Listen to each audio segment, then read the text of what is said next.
Welcome my dear rockets, कैसे हैं आप सभी। आज हम देखने वाले हैं नासा मिरंगा। मूवी की शुरुआत 1963 के समय में होती है, जहां हम एक गांव में किसी औरत को अपने बेटे के लिए खाना बनाते हुए देखते हैं। पर तभी उसका बेटा तो नहीं बल्कि एक अनाथ लड़का आता है, जिसको देखकर वो महिला पूछती है, आखिर तुम कौन हो?" वो लड़का बताता है कि मेरा नाम किश्तिया है और मैं एक अनाथ हूँ। क्या आप मुझे खाना दे सकती हैं? मुझे बहुत भूख लगी है। वो महिला किश्तिया को खाने के लिए खाना देती है। इसी बीच वहां उस महिला का बेटा अंजी आ जाता है, जो कि किश्तिया को खाते हुए देखकर कुछ बोलता तो नहीं, पर हाँ, उसके मन में सवाल आता है। अंजी की माँ उसे भी खाना देती है और खाने को खाते वक्त अंजी को खांसी भी आ जाती है, तो किश्तिया उसको पानी देता है। फिर अंजी पूछता है, माँ ये भैया कौन है? उसकी माँ जवाब देती है कि तुमने इसे भाई बोल दिया है, तो ये तुम्हारा अब से बड़ा भाई है। वो किश्तिया से कहती है कि कभी भी तुम दोनों अलग मत होना बेटा। मतलब उन्होंने किश्तिया को गोद ले लिया था। अब किश्तिया देखता है कि उसकी नई माँ लकड़ी से बनाने का काम करती है, तो वो भी इस काम को सीख लेता है। उसी बीच हमें इस गांव के एक जमींदार को दिखाया जाता है, जिसका नाम है वर्धराजू। वो गांव के लोगों को पैसा उधार देकर उनसे मोटा ब्याज लेता है। अब ऐसे ही जब वो किसी को पैसे उधार दे रहा होता है, तो वर्धराजू की एक टेबल टूट जाती, जो कि लकड़ी की थी। इस टेबल को बनाने का काम किश्तिया करता है, जिसके बदले वो वर्धराजू से अपने पैसे मांगता है, जो भी उस टेबल के खर्चे में आया होगा। तो वर्धराजू उसको ये कहकर मना कर देता है कि तुम्हारी माँ ने मुझसे काफी ज्यादा पैसे उधार लिए हैं और इसका जितना भी पैसा है ब्याज में काट देना। अब ये सुनकर जब किश्तिया अंजी के साथ उदास होकर जाने लग जाता है, तभी वहां पर वर्धराजू की बेटी वरालू आती है, जो कि अंजी को बहुत मानती थी। इसीलिए वो उसे कुछ पैसे दे देती है ताकि इनका परिवार चल पाए। यहाँ किश्तिया को वरालू काफी पसंद आ जाती है। अब कुछ दिन के बाद किश्तिया और अंजी की माँ अपनी आखिरी सांस लेती है और बच्चों को पता चल जाता है कि उनकी माँ मर चुकी है। इस बारे में जैसे वर्धराजू को पता चलता है, वो वहाँ किश्तिया की माँ के घर पर कब्जा करने के लिए आ जाता है, क्योंकि किश्तिया की माँ ने उससे पैसे जो उधार ले रखे थे। अंजी यहाँ कहता है कि बस आप मुझे कुछ समय दे दो, मैं आपका पैसा लौटा दूंगा। अब वर्धराजू भी कहता है, तो बच्चा होकर इतने पैसे कहाँ से लौटाएगा? तो कभी नहीं लौटा पाएगा। इसी बीच वहाँ पर पिड़ैया नाम का एक आदमी आता है, जो कि इस गाँव का गवर्नमेंट लीडर था। वो वर्धराजू से कहता है कि इनका घर का जितना भी पैसा होगा वो तुम मुझसे ले लेना। अब यहाँ पिड़ैया ने किश्तिया की मदद की होती है, तो किश्तिया और अंजी इन्हें भगवान की तरह मानने लग जाता है। साथ ही पिड़ैया दोनों बच्चों को अपने घर खाना खिलाने भी लेकर आता है, और ये बात पिड़ैया के तीनों बच्चों को बिल्कुल पसंद नहीं आती। वक्त के साथ साथ एक दिन किश्तिया एक लकड़ी का हंस देकर वरालो को अपने दिल की बात बोलने वाला होता है, पर तभी वो देखता है कि पिड़ैया की गाड़ी का एक्सीडेंट हो गया है, जिसमें वो घायल भी हो गया है। तभी देखते हैं कि कुछ लोग उसको मारने के लिए उसके पीछे आ रहे हैं। यहाँ किश्तिया पिड़ैया की गन निकालकर उन गांव वालों पर शूट करके उन्हें रोक देता है, और इस तरह पिड़ैया की जान बच जाती है। इसके साथ सीन कट होता है और कहानी 25 साल आगे यानी 1988 के समय में जाती है, जहां हम देखते हैं कि कुछ गुंडे भास्कर नाम के लड़के को सिर्फ इसीलिए उठा रहे हैं क्योंकि वो उनके गांव के एक बड़े जमींदार वीरभद्र की बेटी कुमारी से मिलने पिछली रात गया था। पर भास्कर बिल्कुल भी नहीं डरता, क्योंकि उसे पता है कि उसको बचाने के लिए पिड़ैया किश्तिया और अंजी को जरूर भेजेंगे। बात करें किश्तिया की, तो वो अपने भाई अंजी और उसकी बीवी मंगा, साथ में उनकी एक बच्ची के साथ रहता है। हाँ, किश्तिया ने अभी तक शादी नहीं की होती है। वो क्यों, ये हमें बाद में पता चलेगा। फिलहाल अभी तो पिड़ैया के ऑर्डर पर किश्तिया और अंजी साथ मिलकर उन गुंडों को मार देते हैं और भास्कर को इस तरह बचा लिया जाता है। किश्तिया उन गुंडों से कहता है कि आज के बाद हमारे गाँव में दिखना मत, समझ गए? और अब पिड़ैया भी किश्तिया और अंजी से भास्कर का ख्याल रखने के लिए कहता है, क्योंकि भास्कर पर दोबारा हमला हो सकता है। यही नहीं, पिड़ैया किश्तिया को अपने तीनों बेटों से बढ़कर मानता है, और ये बात पिड़ैया के तीनों बेटों को चुभ जाती है। एक दिन भास्कर के साथ अंजी घूमते हुए पूछता है, तुम आखिर कुमारी से कब और कहाँ मिले? तब वो बताता है कि मैंने उसे कॉलेज में देखा था, वहीं पर हमारी मुलाकात हुई और अब मुझे उससे किसी भी तरह शादी करनी है। उसकी बात सुनकर किश्तिया कहता है कि अंजी, इसे समझा, अभी कुछ किया तो गाँव के बीचों में दुश्मनी होना सही नहीं होगी। इतना कहकर किश्तिया अपने रास्ते चला जाता है। इस पर भास्कर कहता है कि इन्होंने तो कभी प्यार नहीं किया, ये क्या जाने कि प्यार क्या होता है। अंजी उससे कहता है कि अच्छा, आपको उनकी लव स्टोरी पता ही कहाँ है, सुनोगे तो दंग रह जाओगे, उनके जैसा प्यार कोई नहीं कर सकता। फिर भास्कर अंजी से किश्तिया की प्रेम कहानी सुनाने के लिए कहता है। तो इसी के साथ कहानी जाती है 10 साल के समय पीछे, जब अंजी की मंगा से शादी होने वाली थी। उस समय दरअसल बचपन में वर्धराजू ने अपनी बेटी वरला को पढ़ाई करने के लिए मद्रास भेज दिया, और वो पूरे 15 साल के बाद वापस गाँव आने वाली थी। बचपन से लेकर किश्तिया आज तक उसको प्यार करता था, इसलिए वो काफी खुश भी था। लेकिन शादी में जब वरालू आती है तो किश्तिया की तरफ ध्यान ही नहीं देती, बल्कि किश्तिया उसको देखकर किसी और ही दुनिया में खो गया था। उसे ये बात कही जा रही थी कि आखिर वरालू बात क्यों नहीं कर रही है, कहीं वो मुझे भूल तो नहीं गई? नहीं नहीं, ये नहीं हो सकता। यही बात वो बार बार अंजी की फर्स्ट नाइट के दौरान उससे पूछ रहा होता है, जिस कारण अंजी अपनी फर्स्ट नाइट भी नहीं कर पाता। अब अगले दिन जब शादी की खुशी में अंजी नाच रहा होता है, तब वहां पर वर्धराजू आता है और उसको सब कुछ बंद करने को कहता है, क्योंकि उसको दिक्कत हो रही थी। वर्धराजू कहता है कि एक तो तुम दोनों अनाथ हो और अब इस मंगा को लेकर आ गए हो, वो भी एक अनाथ है। पूरे गाँव का माहौल खराब कर दिया है तुम लोगों ने। ये सुनकर गुस्से में किश्तिया वर्धराजू का कॉलर पकड़कर बोलता है, अनाथ वो होता है जिसका दुनिया में कोई ना हो, हम सभी एक दूसरे के लिए काफी हैं, समझ गए। बाकी बात रही तुम्हारी, तो मुझे पूरे गांव में 4 लोग गिनवा दो जिन पर तुम्हें भरोसा है कि तुम मर जाओगे तो वो तुम्हारी अर्थी उठाएंगे। बताओ जरा 4 लोग। तुम ना तो किसी के दुख में आंसू बहा सकते हो और ना ही किसी की खुशी में हंस सकते हो। एक बात याद रखना, आज के बाद मैं तुम्हारे मुंह से कुछ भी उल्टा ना सुनूं, समझ गए। अब वरदराजू का किश्तिया ने कॉलर पकड़ा था, तो जब किश्तिया हिम्मत करके वरालू से मिलने जाता है तो वो किश्तिया को काफी उल्टा सीधा सुनाती है और ये सुनकर वो बेचारा चुपचाप चला आता है। अब जब पिड़ैया को पता चलता है कि किश्तिया किसी लड़की को चाहता है तो वो कहता है कि अंजी और मेरे दोनों बड़े बेटों की शादी हो चुकी है, बच्चे हो तुम और मेरा छोटा बेटा दासू जो कि दुबई में है। तुम दोनों की शादी करके मैं भी चिंता से मुक्त हो जाऊंगा। तो एक काम करो, लड़की को मेरे पास ले आना, मैं खुद लड़की के पिता से बात करूंगा। किश्तिया कहता है कि पर अभी मैं ये तो पता कर लूं कि वो मुझसे प्यार करती भी है कि नहीं, उसके हाँ करते ही मैं उसको आपके पास लेकर आ जाऊंगा। बस फिर क्या था, किश्तिया अपने काम पर लग जाता है और अगले दिन एक बच्चा उसके कहने पर वरालू से जाकर कहता है आपके पिता को कुछ लोग मार रहे हैं। फिर क्या था, ये सुनते ही वरालू घर से बाहर उनके पास जाने के लिए निकल जाती है। वहाँ किश्तिया पहले से साइकिल के साथ खड़ा होता है तो वरालू उसको लिफ्ट देने के लिए कहती है। अब उसकी साइकिल के पीछे जगह तो नहीं होती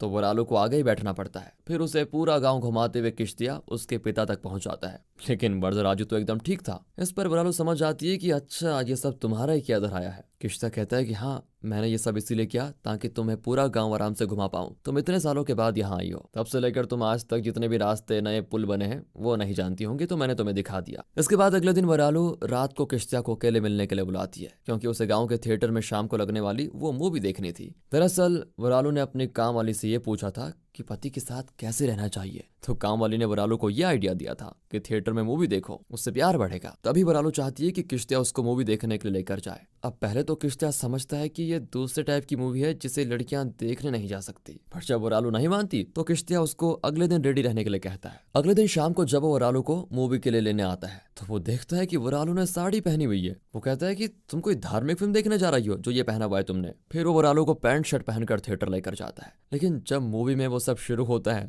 तो वरालू देख नहीं पाती और आधी मूवी छोड़कर ही किश्तिया के साथ बाहर आ जाती है। वो काफी ज्यादा शर्माते हुए किश्तिया से बिना कुछ बोले चले जाती है। फिर एक रात वो अंजी के जरिए किश्तिया को बुलवाती है। अब वो किश्तिया को एक मैगजीन दिखाती है जिसमें कवर पेज पर लड़की ने छोटे कपड़े पहने होते हैं और वरालू को भी वही ड्रेस पहनी थी। बस फिर क्या था, इस बार भी उसकी जिद के सामने किश्तिया झुक जाता है और वरालू को वो ड्रेस लेकर देता है। और फिर वरालू उसको पहनने के बाद आती है किश्तिया के सामने तो वो वरालू को देखता ही रह जाता है। वो उससे पूछती है मैं कैसी लग रही हूँ। किश्तिया कहता है कि स्पाइसी बिरयानी की तरह, जिसे देखते पूरा खाने का मन करे वो। फिर वो किश्तिया को चिढ़ाने के लिए जवाब देती है बस मैं चाहती हूँ कि मुझे ऐसे देखकर मेरा पति यही फील करे। अभी बात किश्तिया के दिल पर लग जाती है कि ये पति की बात क्यों कर रही है, मतलब उसे ये लगता है कि ये दूसरे लड़के के बारे में बात कर रही है। वो काफी ज्यादा गुस्सा हो जाता है। तब वरालू उसको मनाने लग जाती है। वो दारू पी रहा होता है। वरालू उसकी बोतल लेकर खुद 2 घूंट मारने के बाद किश्तिया को आखिर प्रपोज कर ही देती है और वो यही तो चाहता था और यहीं से इनकी लव स्टोरी होती है शुरू। वरालू किश्तिया से अब शादी करना चाहती थी तो वो वरालू को पिड़ैया के सामने लेकर जाता है और उन्हें बताता है कि आपको इसके ही पिता से बात करनी है।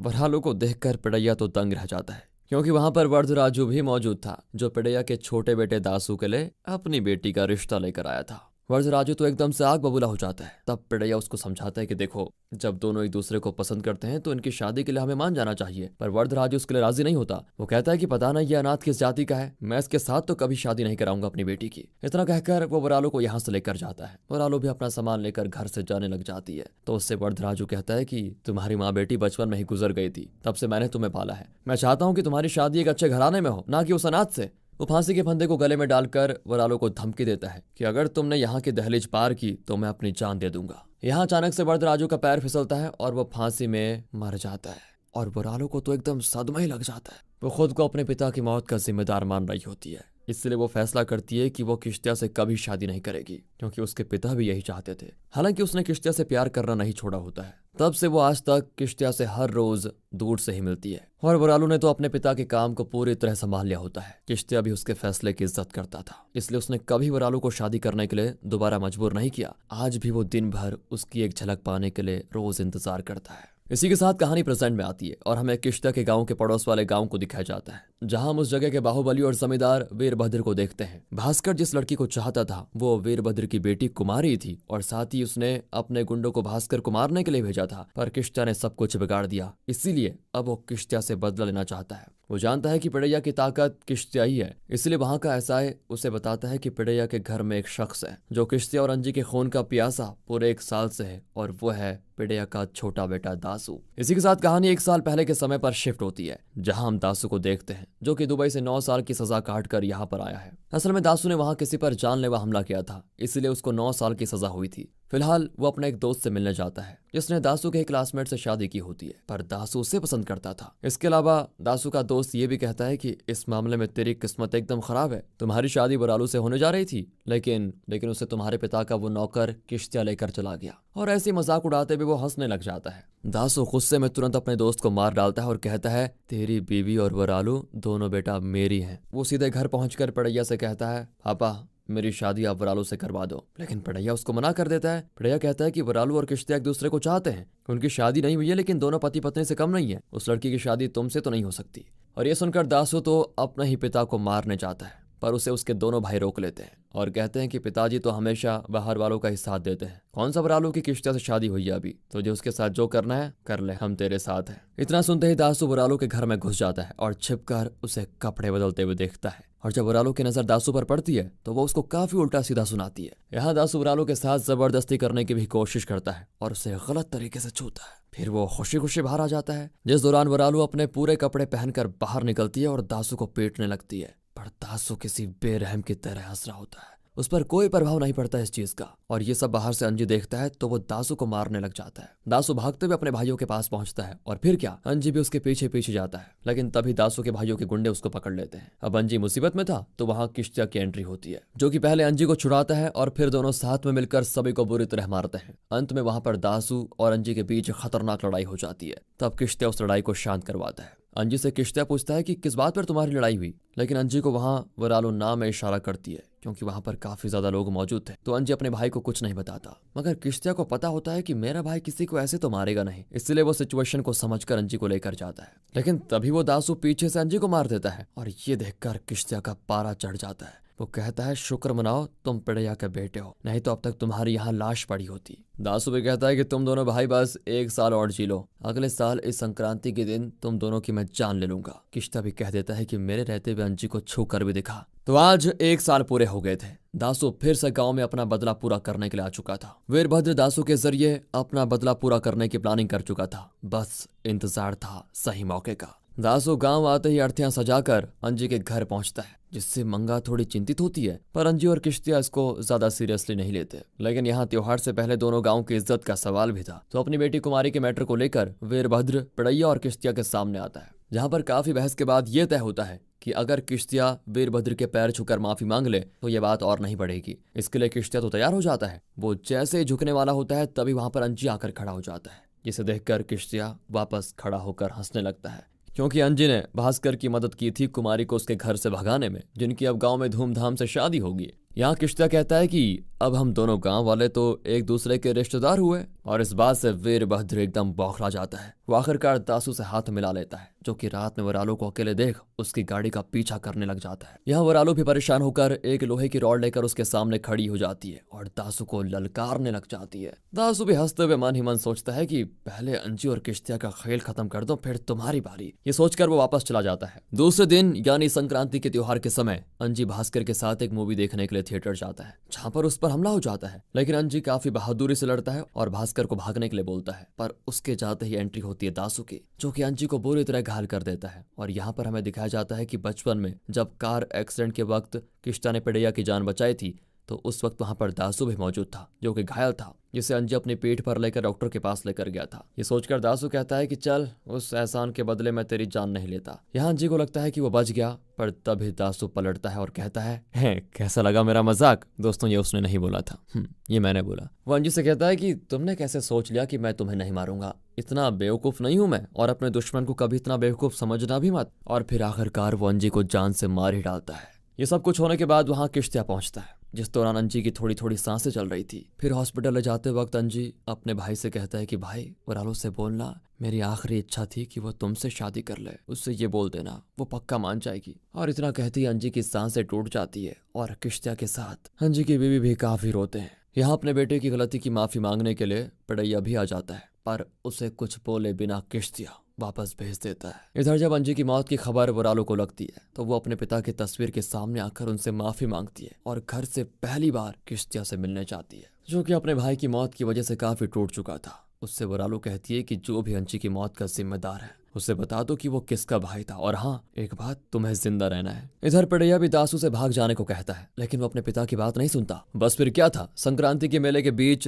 किश्तिया दासू को मारने पहुंच जाता है, पर दासू अकेला नहीं था, उसके साथ वीरभद्र और उसके कई आदमी थे। दूसरी ओर किश्तिया को पुलिस की झंझट से बचाने के लिए वरालो एसआई को घूस देती है, जो समझ चुका था कि वो किस लिए आई है। वो वरालो से कहता है कि एक दासू की जान के लिए इतना सारा पैसा। वरालो जवाब देती है कि किसने बोला ये एक जान के बदले है, आज कई जाने जाने वाली है। और यहाँ किश्तिया ने वीरभद्र के आदमियों को मारना शुरू कर दिया होता। तभी हम देखते हैं कि दासू ने कुमारी और भास्कर दोनों को किडनैप कर लिया है और वो भास्कर को मारने वाला होता है। तभी किश्तिया का ध्यान भटकता है और सभी उसको काफी मार जाते हैं। दासू कहता है कि तुमने कहा था ना कि तेरे रहते तेरे भाई को कुछ नहीं हो सकता, देख आज वो इस दुनिया में है नहीं। और ये सुनते ही किश्तिया दोबारा खड़ा उठता है और काफी बुरी तरह सभी गुंडों सहित उस दासू को भी बुरी तरह मार देता है। यहाँ किश्तिया ने दासू को भी ठीक उसी तरह जीने की उम्मीद देकर मारा था जिस तरह दासू ने अंजी के साथ किया। ये खून खराबा देखकर वीरभद्र की हालत खराब हो जाती है और वो अपनी बेटी कुमारी और भास्कर की शादी करवाई देता है। शाम को किश्तिया पिड़ैया से माफी मांगने के लिए जाता है क्योंकि उसने उसके बेटे दासू को मारा था। पिड़ैया रोते हुए किश्तिया के गले तो लगता है, लेकिन सिर्फ उसे चाकू मारने के लिए। ये उसने अपने बेटे के दुख में किया था। सभी गांव वाले पिड़ैया को मारने के लिए बढ़ते हैं, लेकिन उन्हें वो घायल किश्तिया रोक कर कहता है नहीं, और पिड़ैया को अंदर जाने के लिए कहता है। इतना सब होने के बाद भी वो पिड़ैया के एहसानों को नहीं भूलता, जिस चीज को देखकर पिड़ैया को अपनी गलती का एहसास हो जाता है और वो रोते हुए अपने घर के अंदर चला जाता है। जिसके जाने के बाद किश्तिया को वरालो संभालती है और कहती है अब मैं तुमसे शादी करने को तैयार हूँ। ये सुनते ही किश्तिया कहता है कि ये कहकर तो तुमने मेरे अंदर जान फूंक दी, अब मैं नहीं मरूंगा। और मूवी के आखिर सीन में कुछ साल के बाद के समय को देखते हैं जहाँ किश्तिया और वरालो ने शादी कर ली है और वो साथ में मस्त बाइक में जा रहे हैं, जिसके पीछे उनका बेटा भी दौड़ते हुए आ रहा है, जिसका नाम किश्तिया ने अपने भाई अंजी के नाम पर रखा होता है। और इसी हैप्पी एंडिंग के साथ दोस्तों ये मूवी होती है खत्म। अगर आपको वीडियो अच्छी लगी हो, स्टोरी अच्छी लगी हो, एक्सप्लेनेशन अच्छा लगा हो, लाइक कीजिए, चैनल को सब्सक्राइब। मिलते हैं अगली वीडियो में, तब तक के लिए गुड बाय, ख्याल रखिए अपना, and finally thanks for watching.